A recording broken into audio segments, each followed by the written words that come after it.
Hello everyone and welcome to my YouTube channel steno mastery. आज हम करने जा रहे हैं रामदारी खंड 2 की एक्सरसाइज नंबर 3। स्पीड रहेगी 80 वर्ड्स पर मिनट। डिक्टेशन शुरू होगी 3 सेकंड बाद। 1 2 3 स्टार्ट। आइए आज हम अपने विचारों को उस दिन तक ले जाएं जब हमने गणराज्य की घोषणा की थी। अपने विकास की योजनाओं के संबंध में हमने वास्तव में काफ़ी प्रगति की है, परंतु क्या हम भारत के सब नागरिकों को दरिद्रता, अभाव तथा कष्ट से मुक्त करा पाए हैं? प्रकृति की शक्तियों को अपने अधीन करने और जनता के कल्याण के लिए उन्हें नियंत्रण में लाने की दिशा में भी हम आगे बढ़े हैं, किंतु हम यह नहीं भूल सकते कि कुछ महीने ही हुए हैं हमें भारत के उत्तर पूर्वी प्रदेशों में भयानक बाढ़ का सामना करना पड़ा था, जिसके कारण यातायात के साधन छिन्न भिन्न हो गए और वहाँ की जनता को भारी नुकसान उठाना पड़ा। निसंदेह साक्षरता प्रसार और रोगों के निराकरण के महत्वपूर्ण उपाय भी हमने सोचे हैं। यद्यपि अभी भी देश के बहुत से भागों में निरक्षरता और बीमारी पर्याप्त मात्रा में दिखाई देती है। जन कल्याण की योजनाओं को हम बराबर आगे बढ़ाते रहेंगे, यह हमारा दृढ़ संकल्प है। इसमें संदेह नहीं किया जा सकता। इन योजनाओं के पूरा होने के संबंध में जो प्रयास अब तक किया गया है, उससे भी हमें असंतुष्ट नहीं होना चाहिए।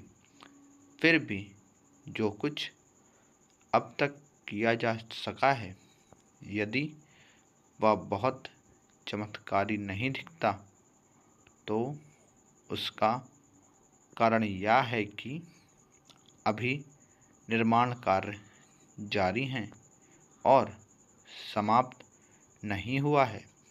राष्ट्र के निर्माण में समय की आवश्यकता होती है। आज हमारा गणराज्य दिवस है और भारत जैसे प्राचीन राष्ट्र के इतिहास में 5-7 वर्ष की अवधि एक स्वल्प काल है। आइए अब हम विगत वर्ष की घटनाओं पर नज़र डालें और यह देखें कि विकास के कार्यों और निर्माण योजनाओं की दिशा में हम कहां तक आगे बढ़ सके हैं।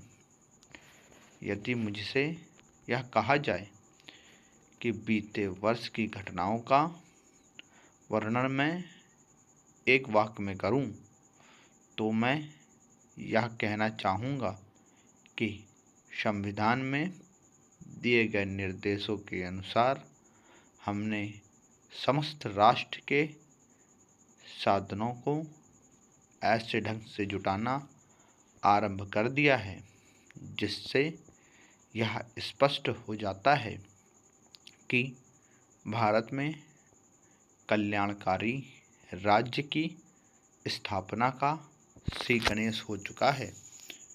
पिछले वर्षों में हमने जो संकल्प और दावे किए थे, अब वे मूर्तिमान होने लगे हैं।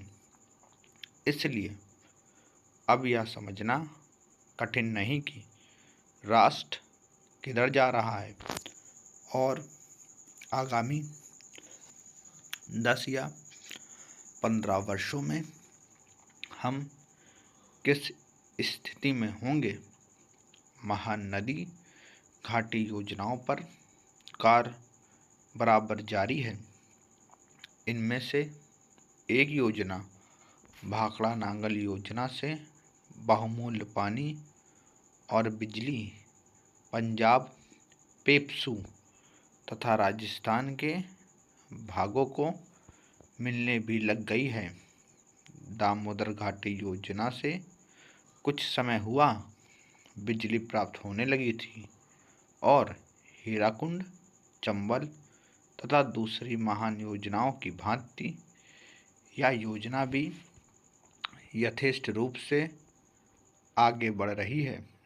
भाखड़ा नागल योजना का प्रथम चरण समाप्त होने से अब यह स्पष्ट है कि इन महान योजनाओं के द्वारा देश में कितने महत्वपूर्ण परिवर्तन हो जाएंगे।